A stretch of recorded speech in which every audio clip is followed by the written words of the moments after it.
தாம்பரம் மாநகராட்சியில் உள்ள ஏரிகளில் கழிவுநீர் கலந்து மாசடைந்து வருவதாக குற்றச்சாட்டு எழுந்துள்ளது.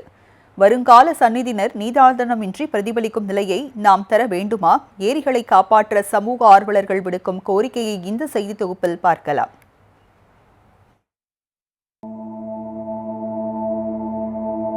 செங்கல்பட்டு மாவட்டத்தில் உள்ள தாம்பரம் பகுதி என்பது சென்னை மாநகரின் ஒரு அங்கமாக விளங்குகிறது. இதில் சென்னையின் நுழைவு வாயிலாக அமைந்துள்ள தாம்பரம் வளர்ந்து வரும் நகராக உள்ளது. காஞ்சிபுரம் மற்றும் செங்கல்பட்டு மாவட்டங்களில் சுமார் 1000க்கும் மேற்பட்ட ஏரிகள் உள்ள நிலையில் இந்த ஏரி நீர் பாசனத்தை நம்பியே அங்கு விவசாயம் மேற்கொள்ளப்பட்டு வருகிறது. தாம்பரம் நகராட்சியில் பொதுப்பணித்துறை கட்டுப்பாட்டில் பெரிய ஏரிகளும் மாநகராட்சி கட்டுப்பாட்டில் சிறு சிறு ஏரிகளும் உள்ளன. இதில் பல்வேறு ஏரிகள் ஆக்கிரமிப்புகளின் காரணமாக சுருங்கிக் கொண்டாலும் மீதமிருக்கும் சொற்ப ஏரிகளை ஆகாய தாமரை ஆக்கிரமித்துக் கொண்டுள்ளன.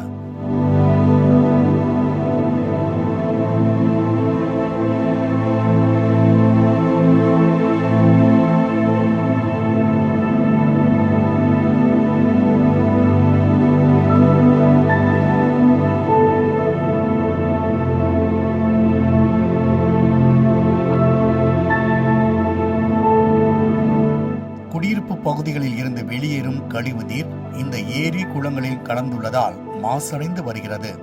குறிப்பாக நிலத்தடி நீர் கடுமையாக மாசடைந்து வருவதால் தாம்பரம் பகுதியில் வசிப்பவர்கள் நோய் தொற்றுகளுக்கு ஆளாகி வருகின்றனர். இந்த கொடுமைகளை பொதுப்பணித்துறையும் சரி, தாம்பரம் மாநகராட்சியும் சரி, இரண்டுமே கண்டுகொள்ளவில்லை என்பதே பொதுமக்களின் வேதனைகளில் ஒன்றாக உள்ளது. ஏரிக்கரை ஓரங்களில் வசிப்போர் கழிவுப் பொருட்களை வீசி வருவது இதற்கு ஒரு காரணமாக பார்க்கப்படுகிறது. வருடந்தோறும் செங்கல்பட்டு பகுதியில் உள்ள ஏரிக்கு வெளிநாட்டு பறவைகள் வருவது வழக்கம். ஆனால் இந்த ஆண்டு ஏரி முழுவதும் கழிவுநீர் கலந்துள்ளதால் பறவைகள் வருகை கணிசமாக குறைந்துள்ளது.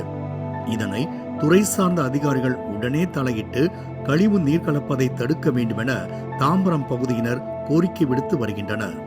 செங்கல்பட்டு மாவட்டத்தில் தான் கிட்டத்தட்ட ஏரிகளின் மாவட்டமே சொல்லுவாங்க. கிட்டத்தட்ட 2000க்கும் மேற்பட்ட ஏரிகள் இருக்கதா சொல்கிறாங்க. ஆனால் இந்த ஏரி கவனிக்கிறாங்களான்னு பார்த்தீங்கன்னா, ஒரு ஏரி கூட இந்த மாநகராட்சியும் சரி, பொதுப்பணித்துறையும் சரி கவனம் செலுத்துறதில்ல. காரணம் கேட்டிங்கன்னாக்க எல்லா இடத்துலையுமே கழிவுநீர் தான். இந்த பாதாள சாக்கடை திட்டம் அமுல்படுத்தியிருக்காங்க. ஆனால் அமுல்படுத்தி இந்த ஏரியில் கழிவுநீர் கலக்குதான் எப்படின்றது தெரியல. நீங்கள் பார்த்தீங்கன்னா அதே மாதிரி பொதுமக்களும் ரெஸ்பான்சிபிலிட்டி வேணும். கிட்டத்தட்ட பார்த்தீங்கன்னா எல்லாருமே அந்த ஏரியில் தான் கழிவுநீரை கொட்டுறாங்க. இந்த மாதிரி பிளாஸ்டிக் பாட்டில் அது இதுன்னு பட்டு இந்த கோழி கழிவுகள் எப்படி தான் இதில் வருதுன்றது எனக்கு தெரியல. இதை யார் மானிட்டர் பண்ணணும்? மாநகராட்சி நிர்வாகமோ பொதுப்பணித்துறை தான். பொதுப்பணித்துறை என்ன பண்றாங்கன்னு தெரிய மாட்டேங்குது. வசதி படைத்தவர்கள் பலரும் ஏரிகளை ஆக்கிரமித்து நீர்நிலைகளை அழித்து வருவது ஒரு பக்கம் இருந்தாலும் மீதமுள்ள சொற்ப ஏரிகளை காப்பாற்றுவது அரசின் தலையாய கடமை.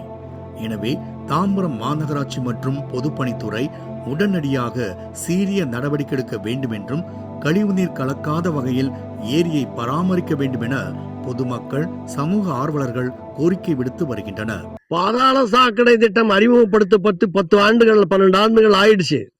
ஆனால் இன்றும் பல்லாவரம், கோம்பேட்டை சுற்றுப்புற பகுதியில் கழிவுநீர் அங்கே தேங்குகிறது.